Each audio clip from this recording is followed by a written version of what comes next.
My friends, it is now obvious, especially after what we saw Tuesday night at the presidential debate in Pennsylvania, that one of the two candidates for the most powerful office, arguably in the world, is constitutionally, cognitively, and physically incapable of serving as president, or I would argue, even running a campaign appropriately.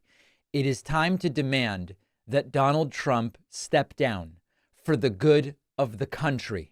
Republicans should be demanding that he step aside because he's just not up to the task. What we saw Tuesday was not an outlier. It was the culmination of the mental decline we've been seeing from Donald Trump for years. He was rattled.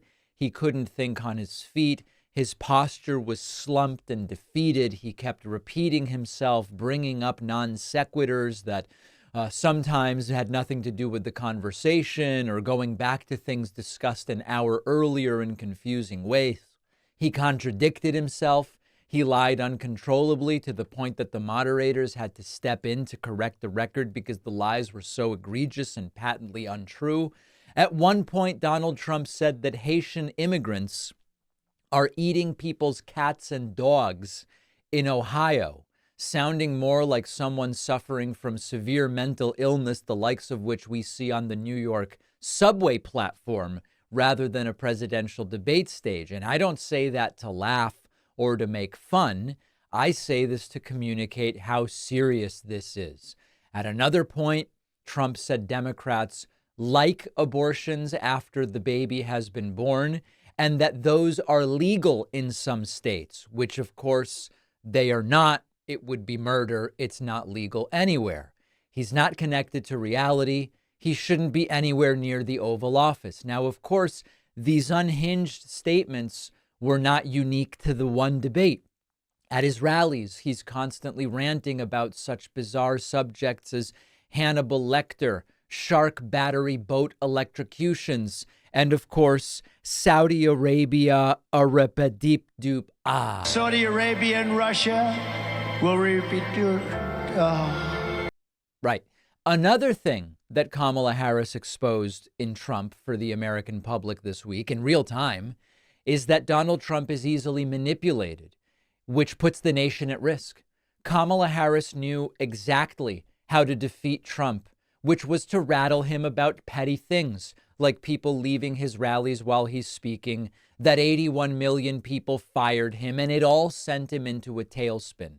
Kamala Harris brought up how he inherited millions of dollars and then filed for bankruptcy 6 times, and it triggered him wildly. He constantly walked into every trap that she set for him by poking at his ego, and she made it look easy. She smirked and smiled and looked casual and didn't even break a sweat doing it, while Trump's upper lip was just sweating bullets.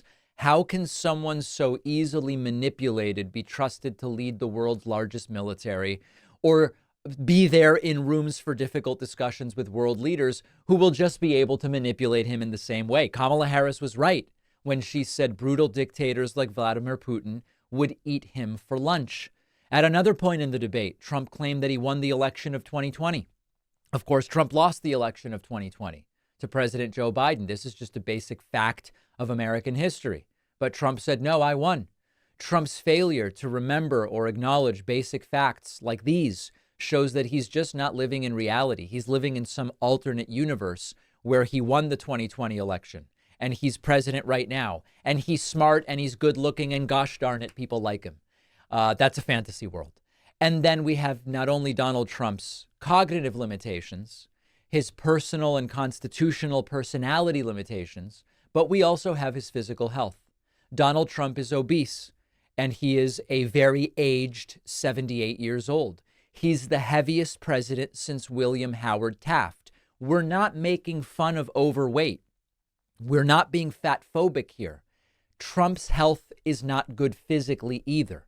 If reelected, he would be an obese 82-year-old who doesn't exercise by the time his second term ends. So Trump, at this very important time for the country, should be meeting with his family to talk about making what is admittedly a difficult decision. This is obviously complicated by the fact that much of his family hates him and he doesn't talk to his wife. But still, that's what should be happening right now if he was in a normal relationship and had a normal family situation. For the good of the country and for the good of the Republican Party, Trump should step aside, think about someone other than himself, and let the Republican Party select a different candidate. Will he do it? I assume not. If you run a business or organization and want to get your brand out there, or even just have your own DIY project, like maybe helping a political candidate spread their message, Printful is the perfect way to do it. Our sponsor, Printful, is the world's #1 on-demand print and fulfillment service. Printful empowers your business or personal projects by giving you a huge range of high-quality products, easy-to-use design tools, and seamless integration with your online store, so Printful can ship directly to your customers. Or if you're just getting started, Printful offers a free tool, Quick Stores, to quickly and easily launch a store. Whether you're beginning a new venture, scaling up your existing brand, Printful will handle everything: production, packaging, and shipping. You can get your design printed or embroidered on just about anything: clothing, coffee mugs, magnets, even unusual ones like dog collars and puzzles. And it is election season. So if you want to help get the word out about your favorite candidate, Printful is the perfect place to do it. Get your political message printed on t-shirts, posters, flags, bumper stickers. The possibilities are endless. Get started at davidpakman.com/printful. The link is in the description.